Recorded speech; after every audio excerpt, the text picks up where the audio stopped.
Dun, dun, dun, dun. Dun, dun, dun, dun. I will never give up. John Cena, the 16-time champion, is back in the WWE. He's back on SmackDown. And he didn't give up tonight, brother.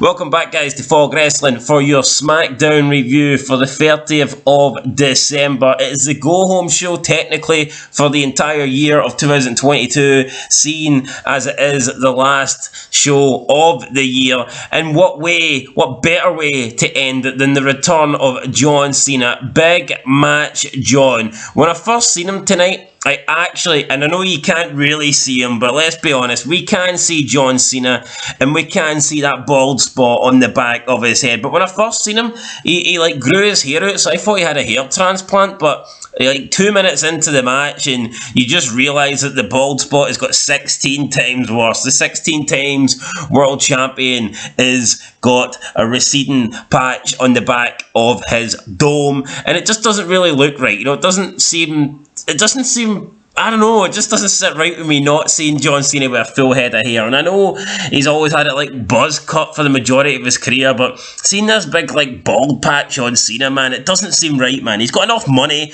If he doesn't have enough money, can McMahon not lend him a couple of dollars and see if he can get a hair transplant? Come on, Cena, fix that shit. But we'll talk about Cena more as we get into the main event. Although I am pissed that we never seen him beforehand. It was like one and done. Essentially, we didn't get to see Cena until the main event match, and I just don't understand why. If he's there, why not use him? Why couldn't we get Cena segments backstage, or even do something taped? For God's sake, man, I can't believe that Cena was there and it was like essentially a one and done. Maybe they thought it would feel bigger if they saved it and, you know, they didn't use him throughout the night, but for me, more is more, you know. It is what it is. I'm sick of WWE.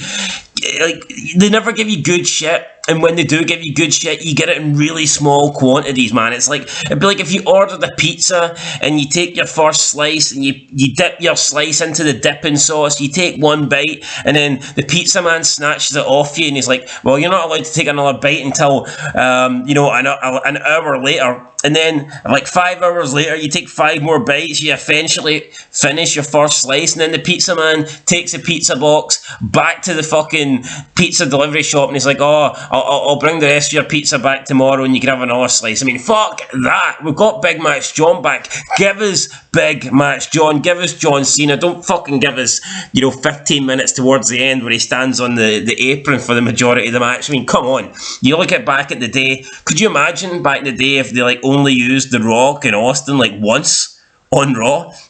People would be flipping out, man. They had Austin and Rock continuously throughout the show because they were the big stars. That's what you do.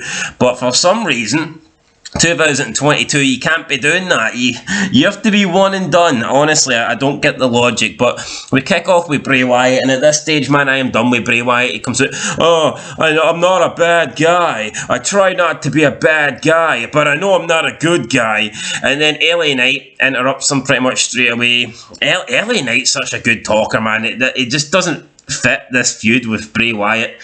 And then Howdy comes out, and Howdy stands with Bray Wyatt. It looks like it's 2-on-1. It looks like LA Knight's about to get his ass kicked, but Howdy hits his sister Abigail on Bray Wyatt. I don't give a shit. Bray Wyatt's return is dead to me. Every person that Triple H has brought back in 2022, look, there's a couple of people I think he should have brought back, and Bray Wyatt's definitely one of them, because you cannot tell me that there's like, you know, 60 people on a roster better than Bray Wyatt, because there isn't.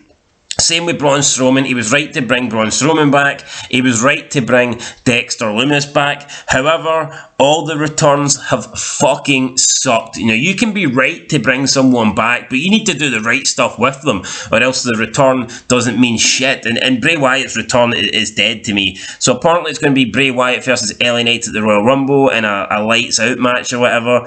Now, LA Knight did mention it's going to be his first Rumble match, and he wants to break Bray Wyatt. If it's his first Rumble appearance, then why wouldn't he want to be in the Royal Rumble match and come and try and earn a title shot at WrestleMania? Wouldn't that make more sense, instead of like wanting to be in a singles match with Bray Wyatt, who Yeah, just what the fuck, man. I mean, why wouldn't he want to be in the main event? You know, the Royal Rumble match itself. I don't get that.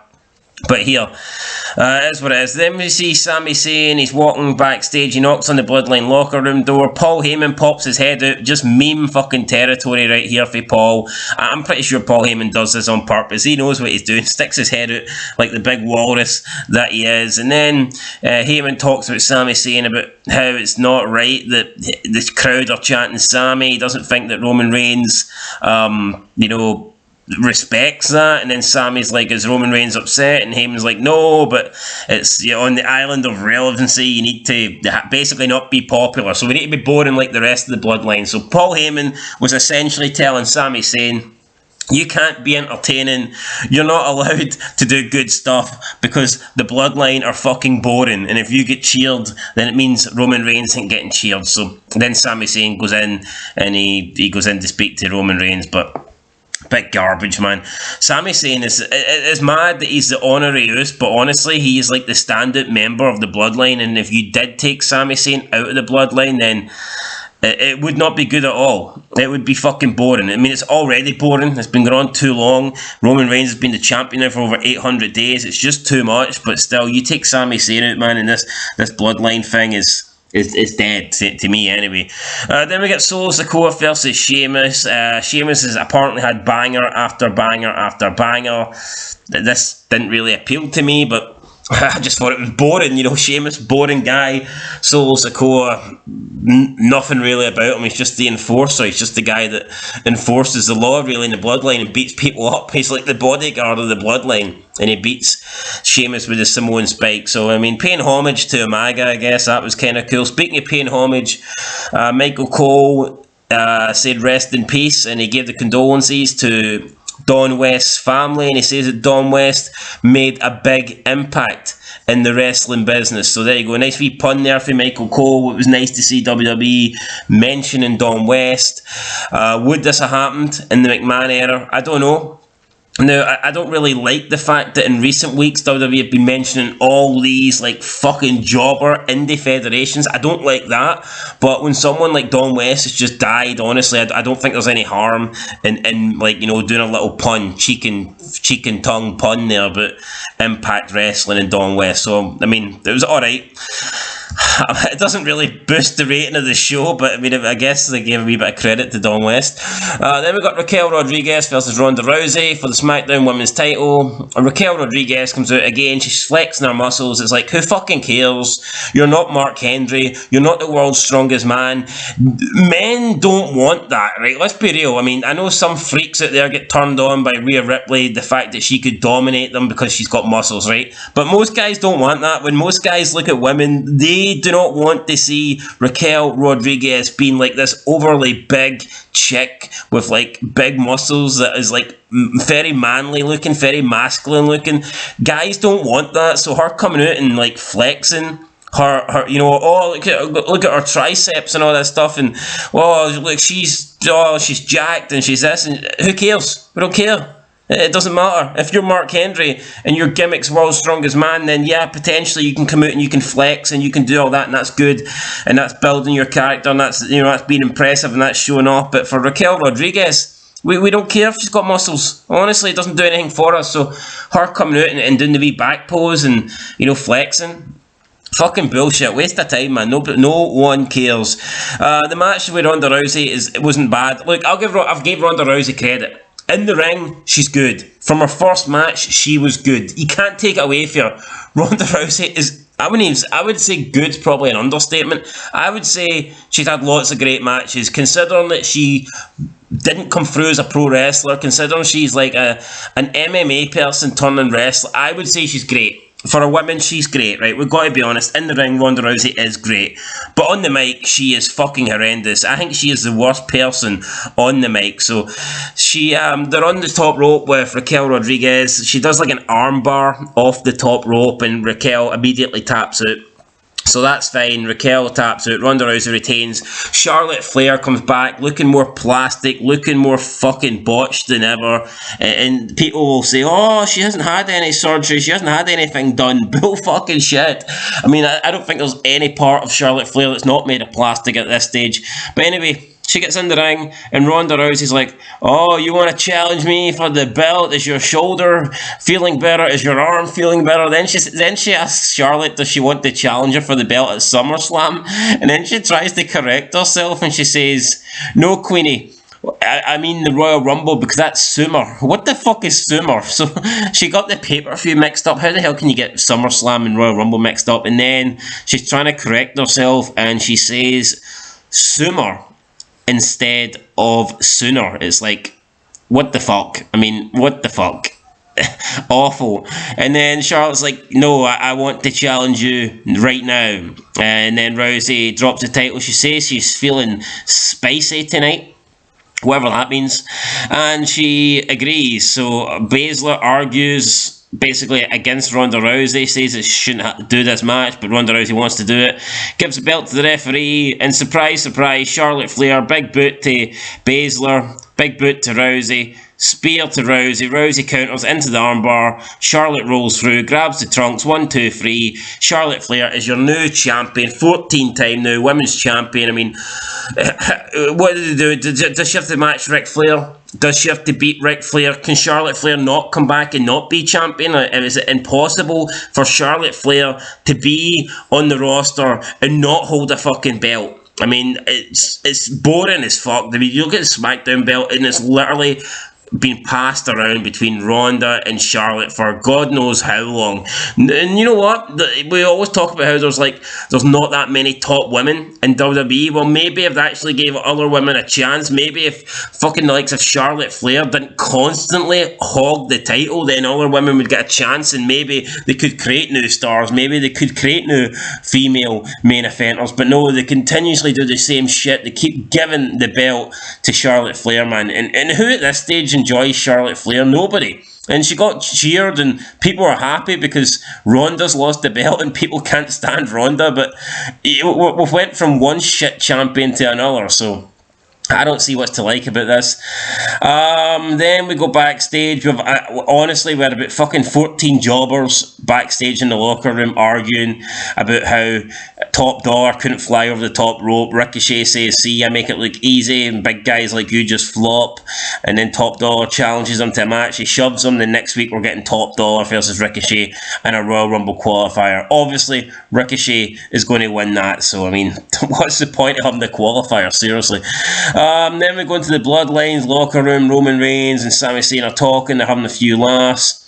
Reigns says that he doesn't care that the fans are chanting Sami. He says that Sami Zayn was in the zone when he was spitting those words last week, and he says that if Sami Zayn has 10% of that energy tonight, he says that he will have an easy night, and he won't have to do anything because Sami Zayn will take care of everything. Sami Zayn says it's going to be a great night for the Bloodline, and that is it. Basically, that's it. We get Bloodline stuff, but we get no Cena. We get no Kevin Owens. Why couldn't we got a backstage promo with Kevin Owens? Why couldn't we got a backstage promo with Cena and Owens? Why couldn't we got something? Instead, we get absolutely nothing. Then we get Imperium commit. Oh my god. The Imperium bore me to fucking tears. 2022 has been a good year for the ring general. Gunfire, ladies and gentlemen, please rise for the ring general. I mean, fuck off, man, you boring monotone bastard, man. These guys suck. The best thing to do is split them up. McMahon was right. Imperium will never do nothing on the main roster. McMahon split them up. He put Finchy as some Italian guy on NXT who drove fast cars, and that was doing pretty well, but then Triple H was like, "Oh no, I can't do this. Oh, Gunther and Red, fuck no, can't be having that. Gunther chopping Kaiser because he loses the match, can't be having that. We need to reunite them. Let's have them dressed in black like it's a funeral." I tell you what, whenever the Imperium come out, it does feel like a funeral. It feels like death watching it, for fuck's sake. So maybe black is the right colour for Imperium, but that's essentially it. Then Braun Strowman comes out. Gunther says that no one can beat him as the champion. They show like a highlights package of all Gunther's wins. Then Braun comes out and he says, Maybe you're right, Gunther. Maybe there's no man on SmackDown that can beat you. But what about a monster? First of all, Braun Strowman, you red, skinny jean, wearing faggot, you're not a monster, right? You're just an overgrown fucking child. You are not the monster among men. You are just a guy that fucking cries on Instagram because people sent your sister mean tweets, right? You're not the fucking guy you were in 2017. When you were pushing over ambulances, when you were basically killing Roman Reigns every night on Monday Night Raw, I'm not finished with you. That was good. That was monster. That was a monster among men. This current Braun Strowman is a bitch. It's a bitch among pussies, man. This guy is not a monster. So I guess we're getting Gunther versus Braun. And then they beat down Braun and Ricochet comes out to make the save. And Gunther and the rest of the Imperium leave while Ricochet checks on Braun. Who cares? Right, finally, the time we've all waited for is John Cena and Kevin Owens. So Kevin Owens comes out first, then John Cena. We get a break, then the Bloodline come out. They get in the ring. Owens goes up against Sami Zayn. Owens gets the better of Zayn. Reigns doesn't look impressed. Zayn is busted open.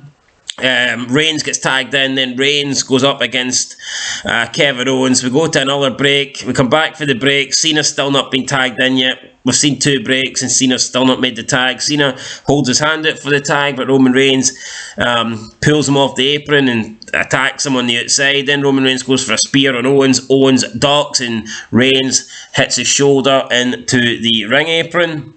And then Cena does get the tag in, and he gets a big pop. Cena comes in, and Cena and Sami go at it. Cena and Owens hit a double 5-knuckle shuffle. Then Cena tags in Owens, and Cena hits the attitude adjustment to Reigns. Owens then drops Sami Zayn with a stunner, and then Owens covers Sami in the middle of the ring. So a short match, a short main event. We barely got to see Cena. We actually got to see Reigns in the ring more than Cena, which kind of surprised me.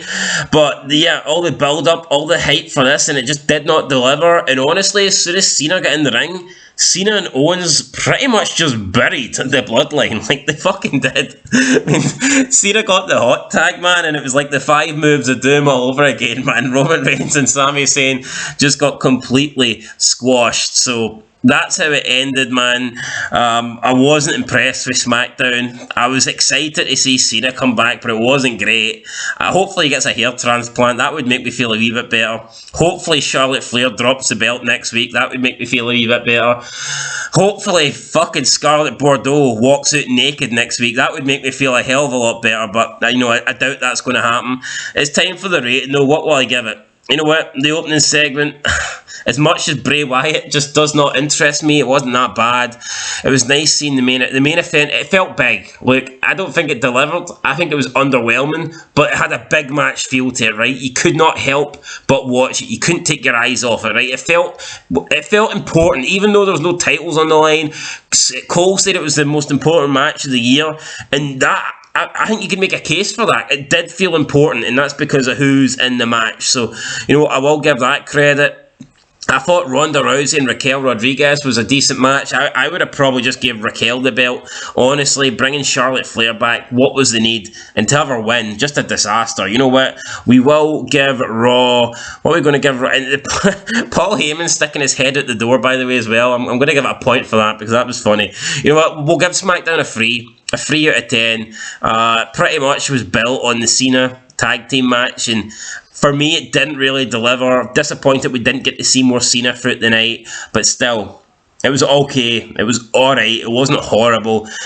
Probably the best WWE show I've seen in a few weeks, maybe a few months. So yeah, I'm going to give it a 3 out of 10, guys. Let me know what you thought down below. And that is it. 16-time champion is back, baby. And yeah, hopefully we can get a full-time Cena return soon. But anyway, that's it, guys. Catch you in the next one. Until then, peace.